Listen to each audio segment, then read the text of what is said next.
السلام علیکم ورحمت الله وبرکاتہ. زه مخاطب یم تاسو ته زمزم ټي وي کې پی کې نه او هدایت الرحمن مې نوم دی. د ډي ایکس 3 انجکشن مې ستاسو لپاره راوړی ده. د ډي ایکس 3 انجکشن څه کار کوي؟ دا د هډوکو طاقت چې دی هغه مضبوطوي، کیلشیم زیاتوي، کومو زنګونانو باندې چې دردونه وي یا د هغه په پنډۍ باندې درد وي یا په لاسونو باندې درد وي یا هډوکي کږیږي یا داسې نوره مسله وي، کڼواړې ړوندوالی وي، معمولي شیان د بچو دپاره او د غټو دپاره دا یو انجکشن ده چې دا انجکشن به تاسو په دغه کې اچوئ، په پایو کې اچوئ او دا بس کوئ.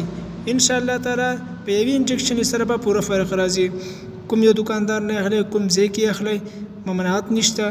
زه ستاسو د خدمت لپاره دا انجکشن ما راوړې ده او دا انجکشن چې کومه داسې نرموالی وي یا ډېر زیاته تکلیف وي، درد وي، نو انشاءالله تعالی د هغې دپاره ډېر زیاته محکمه او ډېر زبردسته انجکشن ده. یا پرې استعمال کوئ. که چینل تاسو نه سبسکرایب کړی، زموږ چینل ضرور سبسکرایب کړئ ځکه د میډیسن په باره کې پوره معلومات راوړو.